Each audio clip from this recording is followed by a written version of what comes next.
Imagina só tentar erguer uma cidade inteira do zero, da noite para o dia. Nossa, é praticamente impossível pensar nisso. Pois é. E não estamos falando de um vilarejinho, sabe? Pensa numa metrópole de médio porte. Uhum. Ter que construir infraestrutura, tipo estabelecer rotinas e alocar recursos para mais de 24 mil pessoas ao mesmo tempo. É muita gente. Exato. Agora pegue essa imagem e substitui as casas e ruas por infraestrutura cognitiva, né, e acesso ao ensino superior. Uau! É uma mudança de perspectiva gigante. Com certeza. E é exatamente essa magnitude do evento que é o foco do nosso mergulho de hoje. A nossa missão nesta análise profunda é destrinchar os dados mais recentes de um verdadeiro, assim, colosso do acesso à educação. O vestibular Univesp 2026. Ele mesmo. E a base para nossa investigação de hoje é um documento oficial recém-saído do forno, publicado hoje, dia 27 de abril de 2026, pelo jornalista Leonardo Del Sante. Uhum. E olha, o que chama atenção imediatamente não é só o fato de a prova existir, mas a escala astronômica do negócio todo. Os números são de cair o queixo, né? São mais de 24 mil vagas. 24 mil. E tudo isso distribuído por polos no estado de São Paulo inteiro. Sim, espalhado por todos os cantos. Então, vamos desempacotar isso. Como é que é possível conceber uma logística acadêmica que absorve de uma só vez, tipo, o equivalente à população de uma cidade inteira? Bom, o que é fascinante aqui é que esse número, essas mais de 24 mil vagas, elas exigem que a gente abandone totalmente aquela nossa concepção tradicional, sabe, do que é uma universidade. Como assim? Explica melhor. Historicamente, a gente sempre visualizou o ensino superior como uma força, digamos, centrípeta. Centrípeta, tipo, puxando tudo para o centro. Exatamente. Milhares de mentes convergindo fisicamente para um único campus, né? Todo mundo lutando por espaço naqueles anfiteatros de concreto enormes. Uhum. As salas de aula lotadas, fila no bandejão. Pois é. Mas a Univesp de Estado de São Paulo, a Univesp, ela opera numa lógica completamente oposta. É uma lógica centrífuga. Ah, entendi. Espalhando para fora. Isso. A gente está falando de um fenômeno de capilaridade educacional extrema, Nossa, capilaridade. Gosto desse termo. né? Porque ao pulverizar essas vagas através de dezenas de polos de apoio presencial pelo território paulista todo, o Estado está, essencialmente, instalando terminais nervosos de ensino superior em regiões que antes não tinham nada. Regiões que, tipo, por décadas viveram totalmente à margem da academia tradicional, né? Com certeza. Não é só uma questão de pegar e alocar um bando de CPFs num banco de dados. Uhum. É engenharia de uma política pública massiva, sabe? De democratização real. Faz todo sentido, porque o desafio logístico aí não é aglomerar as pessoas num lugar só. Exato. O desafio é garantir que a mesma espinha dorsal acadêmica chegue com a mesma qualidade, com a mesma integridade, tanto num grande centro urbano quanto num município super isolado do interior. Bom, isso já estabelece um cenário bem grandioso pra gente começar, sem dúvida. Com certeza. Mas vamos atuar como advogados do diabo aqui por um minutinho. Vamos lá. Para filtrar quem vai ocupar essa tal cidade virtual de 24 mil habitantes, a universidade aplicou a sua ferramenta de avaliação ontem, né, domingo, dia 26 de abril de 2026. A famosa prova. Isso. E hoje, junto com a publicação desse artigo, a gente teve acesso ao caderno de provas e a estrutura é aquela velha conhecida de sempre. 56 questões objetivas e uma redação. Exatamente, 56 questões de múltipla escolha e a redação dissertativa. Aí vem a minha provocação. Manda. Numa era dominada por inteligência artificial, sabe, avaliações práticas, habilidades socioemocionais sendo cobradas o tempo todo, um teste de múltipla escolha com 56 questões não sou um pouco, arcaico? Olha, é uma dúvida super comum. Porque, será que esse formato realmente avalia a capacidade de quem vai ser um futuro profissional ou a gente está só premiando quem tem uma memória mecânica muito boa e, sei lá, sorte no chute? Então, essa é uma crítica perfeitamente válida se a gente olhar para a prova de um jeito muito superficial, sabe? Tá, e se a gente olhar mais fundo? Se conectarmos isso ao cenário geral e aprofundarmos a análise ali nos mecanismos da psicometria e até da neurociência cognitiva, a coisa muda de figura. Sério? Como assim? A gente percebe que um exame com esse formato não testa só a memória crua, de jeito nenhum. E testa o quê, então? Ele é fundamentalmente um teste brutal de resistência executiva. Resistência executiva. Isso, porque o cérebro humano não foi desenhado para realizar o que a gente chama na psicologia de task switching contínuo. Task switching, que seria tipo a troca rápida de tarefas. Exatamente. Fazer essa troca de forma contínua, sem pagar um custo metabólico altíssimo, é impossível. Uhum. Imagina o que acontece na mente de quem está lá fazendo a prova, sabe?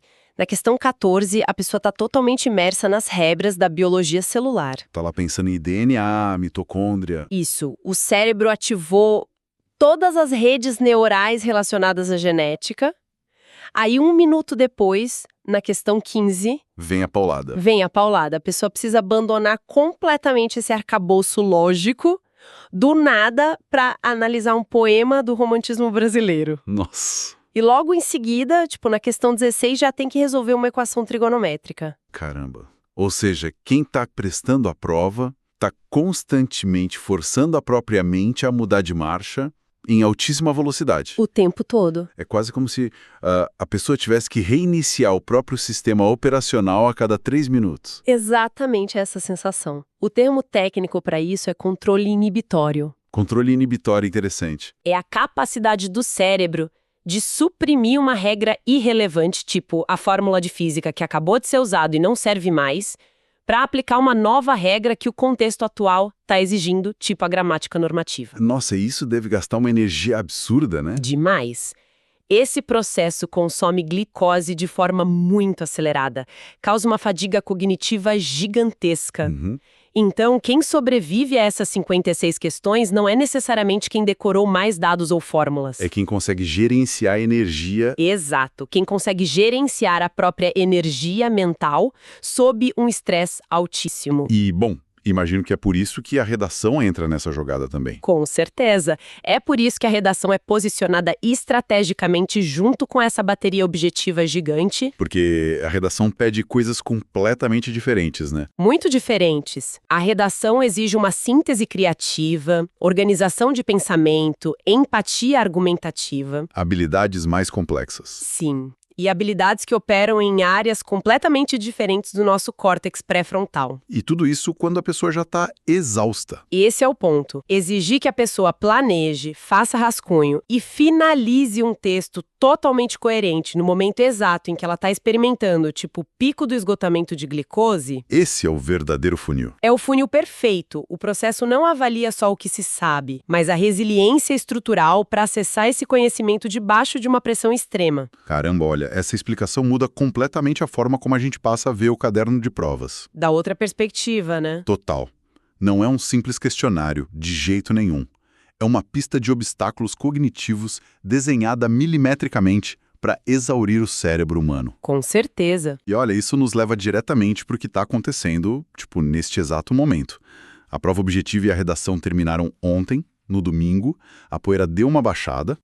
A galera foi para casa descansar. Pois é, mas de acordo com o artigo de hoje, o exercício intelectual está bem longe de acabar. Ah, o jogo continua. Continua muito, porque a divulgação do gabarito oficial, nesta segunda-feira, inaugura uma janela minúscula, tipo só amanhã e quarta-feira, dias 28 e 29 de abril, para interposição de recursos lá através da área do candidato. Famoso prazo de recursos. Isso. E, nossa, é fascinante pensar na mecânica disso, sabe? Porque a pessoa não está apenas pedindo para revisar uma nota, ou choramingando.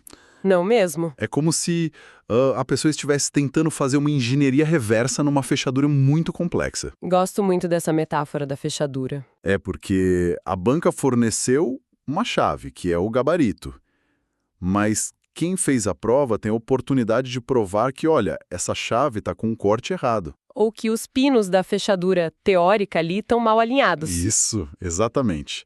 Então eu te pergunto, como é que essa janela curtinha de 2 dias, que eu gosto de chamar de o VAR do vestibular, transforma o perfil de quem está ali participando? Olha, essa analogia da engenharia reversa e do VAR acadêmico é muito mais precisa do que parece, viu? Sério? Sim, porque pedagogicamente falando, essa janela de 48 horas representa o rito de passagem mais importante de um vestibular. Mais do que a prova em si? Em termos de postura, sim. Pensa na relação de poder histórico que a gente tem numa sala de aula normal. O professor manda e o aluno obedece. Exato. O professor ou a banca examinadora são vistos ali como tipo divindades infalíveis, sabe? Os detentores absolutos de toda a verdade. Uhum. E quem estuda é um mero receptor daquela informação. Perfeito. Só que quando a Univesp ou, na verdade, qualquer instituição de ponta abre esse período de recursos, ela subverte completamente essa hierarquia. Ah, inverte o jogo. Inverte. Isso levanta uma questão importante, porque a instituição convida a pessoa a sair daquela posição de sujeito passivo, que só aceita a nota, e assumir uma postura de um auditor acadêmico ativo. Nossa, é o momento em que a regra do jogo permite que a pessoa levante a mão e diga na cara da banca: olha, vocês erraram. Exatamente isso. Mas aí tem um detalhe crucial. Não basta só gritar que foi injustiçado, né? Pois é, eu ia falar isso. Tem que ter embasamento. Existe meio que uma anatomia específica para um recurso que realmente funcione. Com toda certeza. Um recurso não é um espaço para um desabaço emocional, sabe? Nem para lamentar que uma questão estava muito difícil. Não adianta mandar pegaram pesado demais. De jeito nenhum. A formulação de um recurso que seja válido exige uma sofisticação epistemológica muito profunda. Traduz isso pra gente. Para provar que a chave não gira, voltando na sua metáfora, a pessoa precisa dissecar a alternativa que a banca considerou correta. Pegar palavra por palavra. Isso. Ela tem que demonstrar, usando pura lógica formal, que há uma ambiguidade na construção da frase, ou que os dados apresentados ali na premissa contradizem a literatura que já está consolidada. Ou até mostrar que existem duas chaves perfeitas para aquela fechadura, tipo, duas alternativas certas. Exatamente. E provar isso exige, pesquisa bibliográfica, uma argumentação super limpa e muita clareza de pensamento. Tem que virar um pesquisador ali em 2 dias. E mesmo que a banca, no final das contas, indefira o recurso, diga, não, a gente está certo mesmo, o ganho para a maturidade intelectual daquela pessoa é imensurável. É um aprendizado absurdo. É o primeiro exercício genuinamente universitário que a pessoa realiza na vida acadêmica dela. Nossa, é verdade. Ela deixa de ser alguém que tenta adivinhar o que o examinador pensou lá atrás para se tornar um investigador que exige rigor metodológico do próprio sistema que está avaliando ela. Cara, isso levanta uma questão absolutamente essencial sobre o preparo, né? Muito. Porque para ter essa audácia intelectual de fazer a engenharia reversa de uma questão feita por mestres, doutores, tudo mais, o nível de familiaridade com o conteúdo tem que ser absurdo. Sem dúvida. Não é para qualquer um. Ninguém acorda num domingo tranquilo, senta numa cadeira, resolve 56 questões inéditas sobre aquele estresse metabólico todo que você explicou. E ainda sai com energia para auditar o gabarito na segunda-feira. Exato. Ninguém faz isso sem ter passado por um treinamento muito, muito específico e de longo prazo. Com certeza. E olha, falando em preparação pesada, para quem nos ouve e é estudante querendo se preparar de verdade para aguentar esse tranco, entra agora em medclub.com.br, baixa o app e aproveita o maior banco de questões do Brasil, com provas anteriores de todas as instituições, questões comentadas, resumos práticos, aulas completas e flashcards prontos para revisar onde quiser. Não tem atalho, né? Não tem atalho, porque a única forma de reconhecer os padrões de uma banca a ponto de conseguir questioná-la depois é tendo dissecado milhares de questões muito antes do dia oficial da prova. Perfeito. E essa familiaridade prévia que um bom treinamento traz é o que separa, a ansiedade totalmente incapacitante de uma execução bem metódica. Uhum. O treino intensivo não serve só para preencher buraco de conteúdo, sabe? Ele calibra o tempo de resposta da pessoa e reduz aquele ineditismo assustador da situação. A pessoa não toma aquele susto inicial de, meu Deus, o que é isso? Exato. Quando quem está fazendo a prova já reconhece a estrutura de uma pegadinha ou o jeitão de um enunciado muito longo antes mesmo de terminar de ler a primeira linha, Ah, essa pessoa economiza aquela carga mental preciosa que a gente mencionou lá no começo. Ela preserva a glicose para a hora que realmente importa. Isso, ela preserva a energia toda para a redação. E olha, pegando o gancho nessa história da redação e da carga mental, tem um elefante na sala gigante nesse cronograma do artigo de hoje. Qual? A gente está aqui falando que o esforço intelectual máximo, a prova, a auditoria dos recursos e tudo mais, está se concentrando agora no final de abril, certo? Certo. Então, o que explica o silêncio absoluto que vem logo depois disso?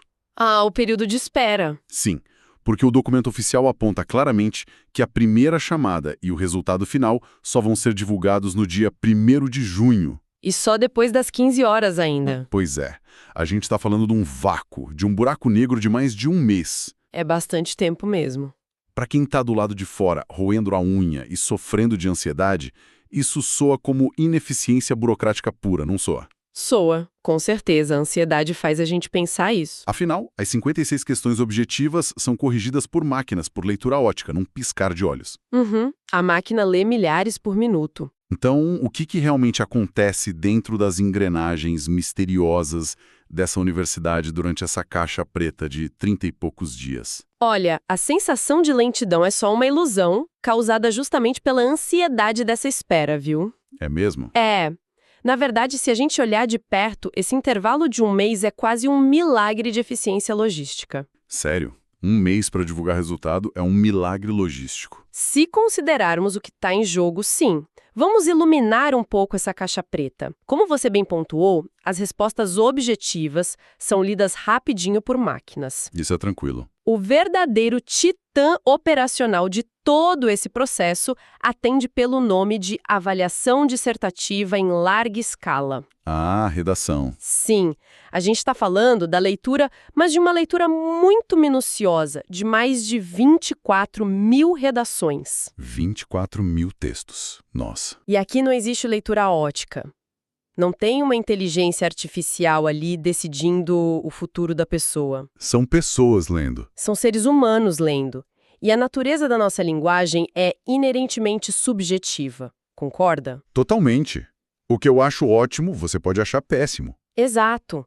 Um texto que um professor considera brilhantemente argumentativo, um outro corretor pode achar, sei lá, estruturalmente bem fraco. E como é que resolve isso para não ser injusto com ninguém? Para mitigar essa falha humana e garantir um tratamento que seja igualitário para todo mundo, as bancas sérias adotam um protocolo chamado de correção duplo cego. Correção duplo cego. Peraí, duplo cego significa que nem os corretores sabem de quem é a prova, nem sabem a nota que o outro colega deu para a mesma prova. É isso? Independente um do outro. Que trabalheira absurda. Sim. E eles têm que avaliar umas competências super rigorosas, sabe? O domínio da norma culta, a compreensão profunda do tema, a seleção dos argumentos, a coesão do texto todo. Imagina o desgaste mental desse avaliador. Pois é. Imagina o desgaste do cara lendo o 100º texto consecutivo sobre exatamente o mesmo tema. A pessoa já não aguenta mais ver as mesmas palavras. O risco dessa fadiga prejudicar a nota de quem escreveu é muito real. Uhum. É por isso que, se a nota dada pelo corretor A divergir de forma muito significativa da nota que o corretor B deu, vamos supor uma diferença de mais de 20%, o sistema trava aquela redação. Ah, ele não tira a média direto. Não. Ela não pode ter a nota fechada ali. A redação é então enviada para um terceiro avaliador. Um supervisor, na verdade, que vai fazer uma leitura de desempate. E adivinha?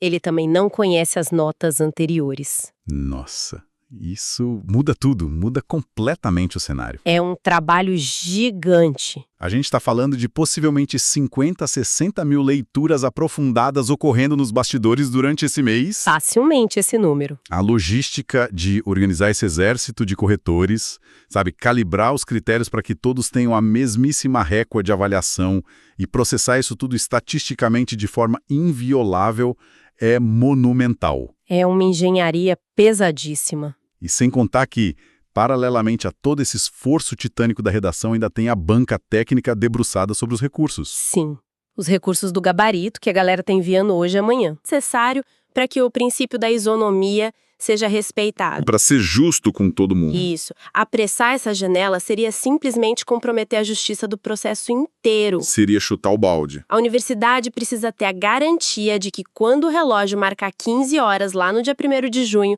a lista de aprovados reflita estritamente o mérito acadêmico demonstrado no papel. E não uma flutuação estatística maluca causada pela pressa, né? De jeito nenhum.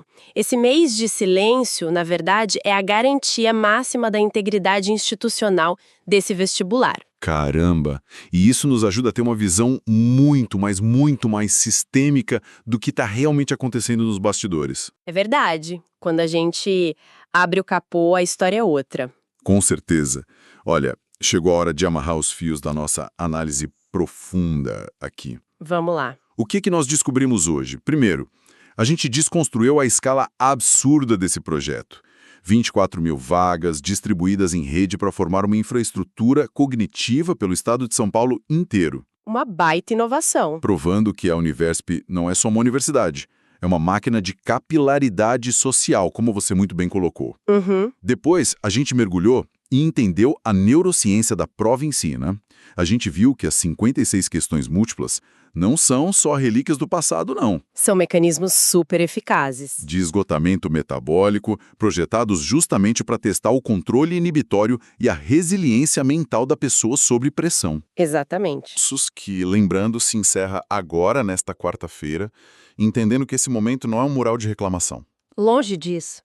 É um rigoroso exercício de auditoria epistemológica e engenharia reversa. O primeiro passo acadêmico real de quem está prestando a prova. E, por fim, a gente acendeu aquela luz sobre a caixa preta do cronograma, revelando esse trabalho hercúleo do sistema duplo cego para corrigir dezenas de milhares de redações de forma 100% justa até aquele dia 1º de junho. Um maquinário fascinante operando em silêncio. É um maquinário muito fascinante. É uma excelente consolidação do nosso mergulho lógico de hoje, viu?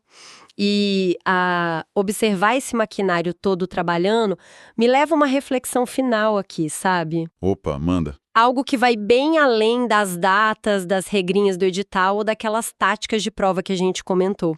Qual é a reflexão? O vestibular no nosso imaginário coletivo é aquele grande rito de entrada, né? É a muralha gigante que separa o aspirante do mundo universitário incrível. Sim, é o grande chefão final do ensino médio. Por séculos, a narrativa tem sido essa. Suporte o estresse metabólico, vença a prova, e aí o seu futuro está totalmente garantido. A aprovação é vista quase como a linha de chegada de uma maratona. Passou na prova, acabou o sofrimento. Pois é. No entanto, quando a gente cruza essa narrativa clássica com a essência da Univesp, que é uma instituição puramente baseada na educação à distância, num ambiente virtual de aprendizagem, a gente precisa encarar um paradoxo, assim, brutal. Um paradoxo? Sim, porque a superação das 56 questões e da redação comprova que a pessoa tem cognição afiada, tem uma boa memória e tem agilidade sob pressão aguda. Ok. Mas essas habilidades que foram testadas ali, elas não são suficientes para o que vem a seguir nesse modelo de ensino. Como se não são suficientes? A prova não seria a parte mais difícil e exaustiva? No modelo universitário tradicional e presencial, talvez até fosse, sabe? Porque a estrutura física de um campus obriga o aluno a manter uma certa disciplina meio que na marra. Tem o horário da catraca, o professor fazendo a chamada oral na frente de todo mundo. A pressão dos colegas ali do lado estudando, tudo isso ajuda. Mas no ensino à distância, toda essa estrutura externa de controle desaparece no ar. Verdade. Você está na sua casa, no seu quarto. Pois é. O verdadeiro desafio para as 24 mil pessoas que vão encontrar os seus nomes na lista de aprovados no dia 1º de junho não é o rigor do conteúdo da faculdade em si. E qual é o desafio, então? O isolamento.